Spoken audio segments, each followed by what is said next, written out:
आज सुबह से कितने लोग पूछ चुके हैं 10th का रिजल्ट आया या नहीं आया, आया या नहीं आया, और उन सबको क्लैरिफाई करते करते मुझे लगा कि एक वीडियो बना देती हूँ ताकि आप जितने बच्चे परेशान हो रहे हो उन सबको क्लैरिफिकेशन मिल जाए। हाँ बेटा, सीबीएसई का रिजल्ट आ चुका और वो कल रात को ही स्कूल्स में आ गया, लेकिन ये ध्यान रखो टर्म 1 का जो रिजल्ट है वो सीबीएसई ने रिजल्ट ना कह के परफॉर्मेंस करके दिया है। तो आपकी परफॉर्मेंस आपके स्कूल्स के पास आ गई है। कुछ स्टूडेंट्स कह रहे हैं कि हमें रिजल्ट मिल गया, वो इसलिए क्योंकि उन स्कूल्स ने रिजल्ट आउट कर दिया। लेकिन हो सकता है कई सारे स्कूल अभी रिजल्ट नहीं दे रहे हैं क्योंकि सीबीएसई के नोटिफिकेशन में कहीं पर भी स्कूल्स को रिजल्ट आपको बताने की परमिशन नहीं है। तो ये कुछ हद तक स्कूल्स के अपने डिसीजंस पर है और आप इसके लिए परेशान मत हो। जब आपका स्कूल डिसाइड करेगा तो आपको रिजल्ट मिल जाएगा। आपने अपनी परफॉर्मेंस कर दी, अब रिजल्ट आए या ना आए, अभी तक नहीं आया तब भी तो आप बैठे थे, शांति से बैठे थे ना। हाँ, अब क्यूरियोसिटी होनी ज़रूरी है, टेंशन होनी ज़रूरी है, बट उसको साइड में करो, थोड़ा सा टाइम है, अपनी पढ़ाई लिखाई करो। नंबर जितने भी आए, अभी टर्म 2 है आपके पास। तो देखते हैं कि सीबीएसई ने नोटिफिकेशन क्या दिया था जिसकी वजह से ये सारा कन्फ्यूजन हुआ है। तो कल का नोटिफिकेशन है जिसमें सीबीएसई ने कहा है कि वो स्टूडेंट्स की परफॉर्मेंस को शेयर कर रहा है। तो ध्यान दो, यहाँ पर स्टूडेंट्स की परफॉर्मेंस है क्लास 10th की टर्म 1 की, लेकिन ये एग्जैक्ट रिजल्ट नहीं है। तो ये जो सेशन 2021 के 2 टर्म्स होने थे उसमें टर्म 1 का रिजल्ट आ गया है और टर्म 2 के रिजल्ट का भी कोई जिक्र नहीं है, ये आपको पता है, डेट शीट आ गई है। अब यहाँ पर बोर्ड क्या कहता है, कुछ चीज़ें इंपॉर्टेंट हैं कि बोर्ड ये कहता है कि बोर्ड जो है स्कूल्स को सिर्फ थ्योरी की परफॉर्मेंस बता रहा है। तो थ्योरी के मार्क्स कितने होंगे, 40 मार्क्स थे आपके हर थ्योरी के, इंटू 5 सब्जेक्ट्स, तो आपके जो नंबर आएंगे वो आएंगे 200 में से। और सिर्फ थ्योरी के क्यों बता रहा है, क्योंकि जो इंटरनल मार्क्स थे वो स्कूल्स के अपने पास अवेलेबल थे।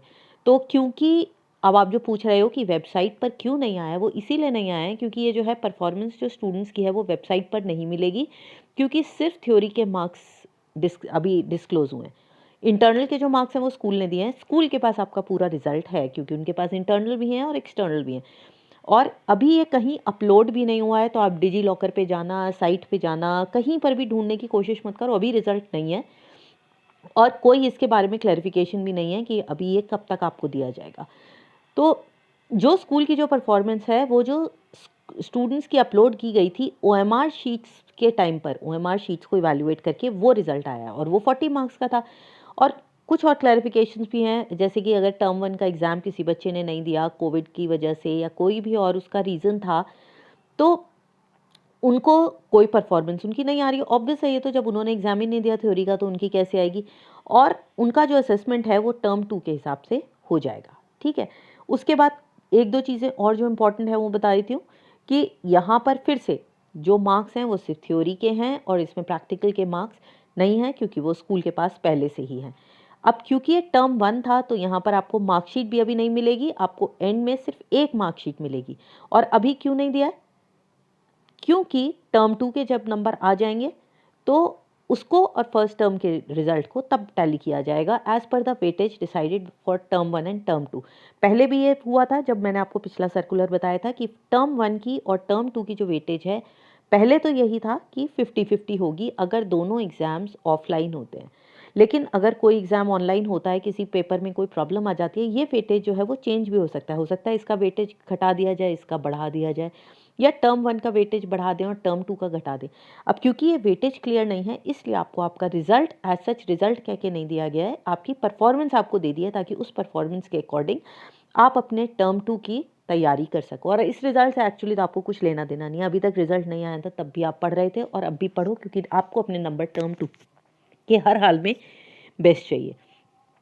कई ऐसे पेपर्स थे, कुछ ऐसे सब्जेक्ट्स थे जहाँ पर जो अलग अलग सेट्स आए थे ना, क्वेश्चन पेपर के सेट ए सेट बी, उनके लेवल ऑफ डिफ़िकल्टी में फ़र्क था। मतलब कुछ थोड़े इजी थे, कुछ डिफ़िकल्ट थे। तो ये जो है इसका डिसीजन होगा जब फाइनल रिजल्ट बनेगा। तो एक चीज़ तो यहाँ पर नोट कर लो कि ये जो मॉडरेशन का काम होता है ना, मतलब मार्क्स थोड़े बटे हैं या घटे हैं, ये फाइनल एग्जाम में दोबारा से होगा। तो ये जो आपके अभी नंबर आए हैं इसको ये मत सोच के चलना है फाइनल है, हो सकता है कि इसमें थोड़ा बहुत चेंज, मॉडरेशन में ज़्यादातर बढ़ाया ही जाता है, तो वो मॉडरेशन अभी होने की गुंजाइश है टर्म 2 में। तो अगर थोड़े से कम है तो ये मान के चलो हो सकता है बाद में बढ़ भी सकते हैं। टर्म 1 और टर्म 2 का जो वेटेज है वो टर्म, ये मैंने आपको बता ही दिया है, टर्म 2 की अकॉर्डिंगली तब डिसाइड होगा, परफॉर्मेंस भी उसी के बाद कैलकुलेट होगी। क्लियर। टर्म 2 क्लास 10th का जो रिजल्ट है वो टर्म 2 के एग्ज़ाम के बाद ही डिक्लेयर होगा और उसके बाद बताया जाएगा स्टूडेंट पास हुआ है, रिपीट करेगा, कंपार्टमेंट है या फेल है। और अब टर्म 2 में कोई भी एग्जामिनेशन सेंटर चेंज नहीं हुआ होगा। कई बार फर्स्ट टर्म में चेंज करने की परमिशन दे दी थी क्योंकि तब कोविड के टाइम था, लॉकडाउन्स थे, लेकिन अब ऐसा कुछ नहीं है। अब जो कंपार्टमेंट एग्ज़ाम होगा, मान लीजिए किसी बच्चे की कंपार्टमेंट है, तो ये भी ध्यान में रखना कि अब जो कंपार्टमेंट एग्ज़ाम होगा वो सिर्फ टर्म 2 के सिलेबस में से होगा। तब ये टेंशन मत लेना कि अब मुझे टर्म 1 पढ़ना है। और जो प्राइवेट स्टूडेंट्स हैं, पत्राचार के हैं, उन्हें भी अब सिर्फ टर्म 2 के एग्ज़ाम में होना है और उनके जो थ्योरी और प्रैक्टिकल के एग्ज़ाम्स हैं वो प्रो राटा बेसिस पे हो जाएंगे। मतलब जितने थ्योरी में उसी के अकॉर्डिंग उनके प्रैक्टिकल में कैलकुलेट हो जाएंगे।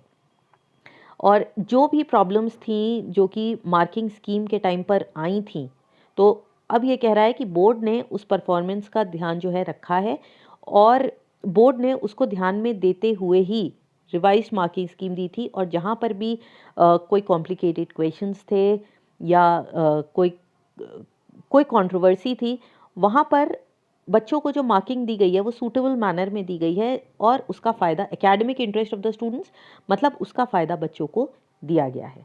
ठीक है, तो आप ये ध्यान में रखो कि उसका फ़ायदा आपको अगर दिया गया है, इसका मतलब कुछ हद तक मॉडरेशन जो है वो कर दी गई है और आगे भी अगर ज़रूरत हुई तो होगा। और अब बाकी जो है अनफेयर मीन्स की कहाँ पर है, क्या होगा, किसी के खिलाफ अगर कोई एक्शन हुआ था तो क्या होगा, तो वो अगर कोई ऐसा रिएक्शन था भी तो वो टर्म 2 का पेपर बच्चा दे सकता है। जो भी उनका केस था वो चलता रहेगा। और ऑनलाइन जो रिड्रेसल मैकेनिज्म है टर्म 1 का, वो अभी से ही खुल रहा है। अगर आपको कुछ करना है, कोई ऐसी चीज़ है जिसके लिए आपको रिड्रेसल चाहिए, कोई कंप्लेंट है, तो ये सब आप कर सकते हो। ये मॉड्यूल जो है वो खुल जाएगा, लेकिन डिस्प्यूट जो है वो कब डिसाइड होंगी ये अभी श्योर नहीं है। ज़्यादातर जो है वो डिक्लेरेशन ऑफ टर्म 2 का जो रिजल्ट आएगा उसके बाद डिसाइड होंगी। तो अभी रीवैल्यूएशन है, कोई केस है, आप कुछ पूछना चाहते हो, तो अभी इन सब चीज़ों को छोड़ो, अपना पूरा ध्यान लगाओ टर्म 2 के एग्ज़ाम में। टर्म 1 का अगर आपका स्कूल मन कर रहा है वो दे देगा, नहीं कर रहा है तो नहीं देगा। अभी भी इंटरनल मार्क्स नहीं आए हैं, तो इसमें इतनी टेंशन मत लो। जैसे भी नंबर हैं, जितने भी हैं, अभी टर्म 2 को देखो, अभी मॉडरेशन हर लेवल पर बाकी है। अभी जो आपको करना है वो क्या करना है, अपने बेस्ट ऑफ लक तो मैं कह ही रही हूँ, लेकिन इस बेस्ट ऑफ लक का फ़ायदा तभी है जब आप अब हार्ड वर्क करोगे। तो work hard and do your best, बाकी सब कुछ अच्छा ही होगा। See you in the next video, till then bye bye.